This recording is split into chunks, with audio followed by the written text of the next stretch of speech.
Graça e paz. Vamos orar. Pai querido, nós te louvamos, agradecemos, Paizinho, porque depois de alguns dias sem gravar, estamos gravando hoje e pedimos a tua bênção, a tua direção, que este programa possa fazer muito bem a muitas pessoas, Pai. E só com a tua graça que isso acontece. Por isso nós te agradecemos e pedimos, em nome de Jesus. Amém. Nós pedimos que vocês se inscrevam para fortalecer o nosso canal. E também depois o gostei ou não gostei. Vamos lembrar que nós estamos sempre estudando a Bíblia por cima. E já fizemos todo o Velho Testamento, estamos no Novo Testamento, já fizemos os Evangelhos, Atos, que era o início da igreja, e as cartas de Paulo, Hebreus, que nós não sabemos quem é o autor, e hoje vamos estudar Tiago. São as cartas gerais, Tiago, Pedro, João e Judas. E depois Apocalipse de João, encerrando toda a Bíblia. Então, vamos ver hoje Tiago. Quem é esse Tiago? O remetente, o autor dessa carta. Era irmão de Jesus. Ele se converteu, pelos estudiosos, depois da ressurreição de Jesus. E lá no Atos 15 tem um concílio da igreja de Jerusalém e o líder é Tiago, irmão de Jesus. Esta carta, esse livro da Bíblia, é considerado semelhante a Provérbios do Antigo Testamento, porque ele vai trazer uma orientação prática, o que é a vida cristã na prática. Então, no capítulo 1, começa, como todas as cartas, o remetente, aqui diz, servo de Deus e de Jesus. Tiago não fala que ele era irmão de Jesus. E muitas coisas que ele escreve, a gente imagina que o tempo que ele conviveu com Jesus e ele foi aprendendo também. Então, mas ele diz que ele é servo de Deus e servo de Jesus. Para quem que ele escreve? As 12 tribos dispersas. Eram os judeus convertidos. Então, eles foram perseguidos e foram indo para longe, levando o evangelho. E para esses, então, que Tiago está escrevendo esta carta. E ele começa falando sobre provação. Ele diz que provação, eles devem ficar alegres, porque é um benefício. Porque a provação, a pessoa que é provada, ela persevera, porque a provação faz com que ela busque a presença de Deus. E essa perseverança vai trazer crescimento. São os crentes perfeitos, íntegros. Então, para eles não ficarem tristes com a perseguição e com a provação. E Tiago pergunta, você necessita de sabedoria? Peça a Deus.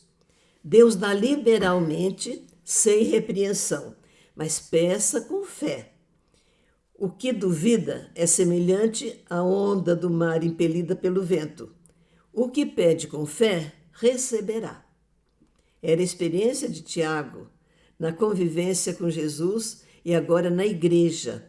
Então, peçam para Deus fé e a sabedoria para enfrentar as provações. Ele diz para os seus crentes que as circunstâncias da vida são transitórias, tudo passa aqui. Ele fala assim, a flor, ela nasce, ela cresce e vem o sol e ela cai. E assim também é a vida dos ricos. Murcha, vai chegar uma hora que passa para o rico. E a gente vê na carta que havia os ricos oprimiam os pobres. Então ele está dizendo, tudo passa, a vida do crente, do pobre e a vida do rico também. Mas diz que o perseverante, ele é provado, mas quando ele persevera, ele fica firme, ele é aprovado e receberá a coroa da vida. E fala também sobre o pecado. O homem é tentado pela própria cobiça. Está dentro do homem, por causa do pecado. Então lá, ele cobiça dentro dele. Deus não tenta ninguém. A cobiça é do homem. Ela atrai, ela seduz e dá à luz o pecado. O pecado consumado gera a morte. E ele fala assim, não se engane. Toda boa dádiva, tudo que é bom, vem de Deus para nós. Toda boa dádiva, todo dom perfeito só vem do Pai das luzes, do Pai celestial. De Deus só vem o que é bom. Deus não tenta ninguém. E Deus não muda, Deus não varia. Deus nos criou, nós somos as primícias das suas criaturas. A primeira geração da igreja nascente.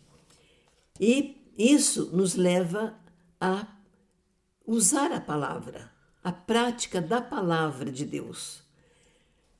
No sofrimento, principalmente. E ele fala, então, no sofrimento, que prática de palavra? Seja pronto para ouvir, fica ouvindo, ouça sempre. Tardio para falar e tardio para se irar. Acolhei a palavra, ela que vai dar para você essa sabedoria. Acolhei com mansidão, porque só a palavra é poderosa para salvar. Ele diz assim, sejam praticantes da palavra, não somente ouvintes. Persevera na palavra, seja operoso, praticante, e você será bem-aventurado no que você realizar. Recebe a palavra, exerce a palavra e pratica a palavra. E vai ser realizado. Em tudo que você fizer, você vai ter sucesso. E a religião pura. O que é a religião pura? Visitar os órfãos e as viúvas nas suas tribulações e guardar, obedecer os mandamentos, manter-se incontaminado do mundo. Essa é a religião pura. No capítulo 2, ele diz que não se deve fazer acepção de pessoas. Deus não faz acepção de pessoas. Tratar todos igualmente. Então ele dá um exemplo. Se entra na sinagoga um rico com anéis, luxuoso nos seus trajes, então logo vão lá e dão o melhor lugar para o rico sentar. E chega um pobre, andrajoso, eles vão falar, fica de pé ali perto dos nossos pés, fica de pé, não dá nem um banco para o pobre sentar. Está tratando diferentemente um e outro. Você é um transgressor. Está fazendo do modo que Deus não se agrada. E ele fala da lei. Ele diz que a lei, se você tropeçar em um só ponto da lei, se torna culpado de todos os pontos da lei. Por isso que ele fala, se você matar, você é culpado de todos os mandamentos.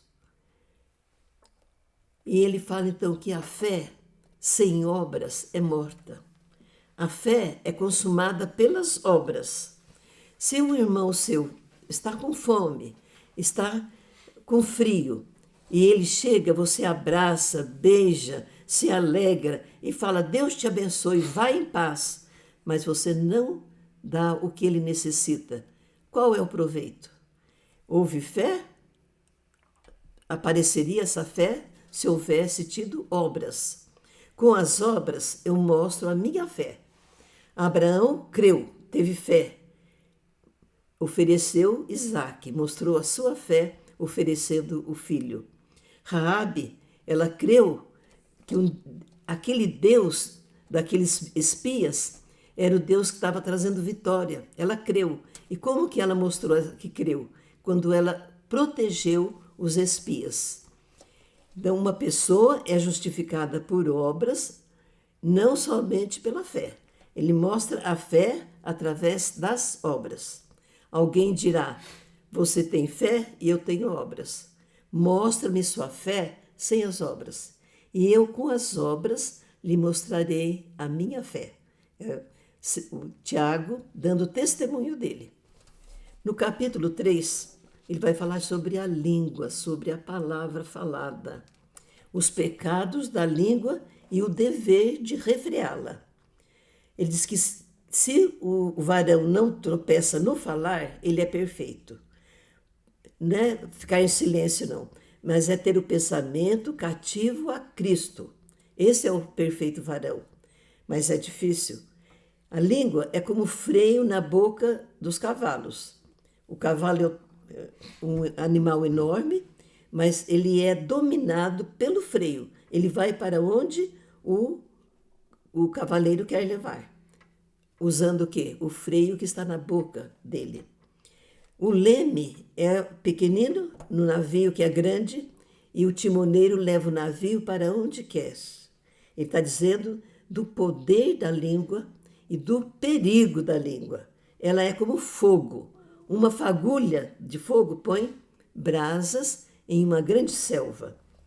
E o homem domina os animais, mas o homem é incapaz de dominar inteiramente a língua, porque ela é carregada de veneno. Com ela nós bendizemos o Senhor e com ela amaldiçoamos os homens feitos à semelhança de Deus. Da boca, então, procedem bênção e maldição. Isto é errado. Pode a fonte jorrar o que é doce, do mesmo lugar o que é amargoso?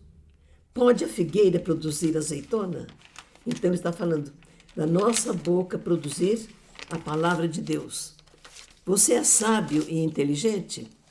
Mostre em mansidão de sabedoria as suas obras, mediante condigno proceder. A sabedoria terrena, existe sabedoria terrena, a inveja amargurada no coração, sentimento faccioso, toda confusão, coisa ruim, é sabedoria terrena, que é animal e demoníaca. A sabedoria do alto, aquela que vem de Deus, é pura, é pacífica, indulgente, tratável, cheia de misericórdia, imparcial e sem fingimento. Capítulo 4, ele fala da origem das contendas, origem das guerras. Onde que nascem as guerras? Nos prazeres que limitam na carne da gente, do homem. E esse prazer, para quê? Para incrementar, para gastar no inimigo de Deus, que é o mundo. Então, aí que nascem as guerras, é dentro da gente mesmo. Então, ele dá o conselho: sujeitem-se a Deus, resistam ao diabo e ele fugirá de vocês. Cheguem-se a Deus, purifiquem as mãos, humilhem-se na presença de Deus. Não falem mal uns dos outros. Não julgue seu irmão. Você não é juiz. Juiz só é aquele que pode salvar e pode fazer perecer também. Só Deus é juiz. Não julgue seu irmão. Não fale assim: eu vou fazer isso, o ano que vem eu vou viajar, eu vou comprar terras. Você não sabe o que sucederá amanhã. Então diga sempre: se o Senhor quiser, faremos isto ou aquilo. Coloque sempre a sua vida na dependência de Deus. Se você sabe que deve fazer o bem e não faz, você está pecando. Chama-se pecado de omissão. No capítulo 5, ele fala sobre as riquezas. Deus condena as riquezas mal adquiridas e mal empregadas. E ele então fala para os ricos: as suas riquezas são testemunhos contra vocês. São riquezas corruptas, roupagens comidas de traça, ouro e prata gastas de ferrugem. A própria riqueza de vocês demonstra o erro de vocês. Quais são os erros? O salário dos trabalhadores retidos com fraude. Os salários clamam até os ouvidos do Senhor. Vocês pagam pouco e demoram para pagar. Não pode reter o salário do trabalhador. Vocês vivem regaladamente nos prazeres, condenando e matando o justo, porque quando vocês diminuem o ganho deles, perece o alimento deles, o remédio no tratamento. Eles são prejudicados pelas suas riquezas. Voltando para os crentes, sejam pacientes como o lavrador que aguarda o fruto da terra. A vida do Senhor está próxima. Sempre é a mensagem da Bíblia. A vinda do Senhor está próxima. Se não for a vinda dele, pode ser a vinda para nós. Não se queixe uns dos outros. No sofrimento, tomem por modelo os profetas. Felizes são os que perseveram, firmes. Lembre de Jó e o fim que Deus lhe deu. Não jurem, seja sua palavra sim, sim, não, não. Está alguém sofrendo? Faça oração. Está alegre? Cante louvores. Está doente? Chame os presbíteros. Faça oração. Unjam o doente em nome do Senhor. Confessem seus pecados uns aos outros. Orem para serem curados. Elias era um sujeito como nós. Ele orou e não choveu 3 anos. Depois ele orou de novo e choveu.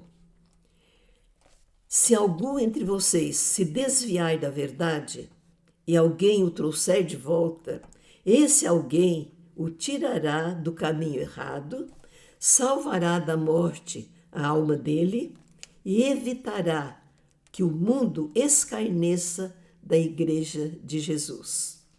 Tiago, a carta para os dispersos pelo mundo todo, e vale para nós também, como orientação prática, uma vida que, através das nossas obras, mostrem a nossa fé num Deus que criou, que nos redimiu, um Deus que nos sustenta, um Deus que é o nosso Deus de todos os dias. Que Deus nos abençoe.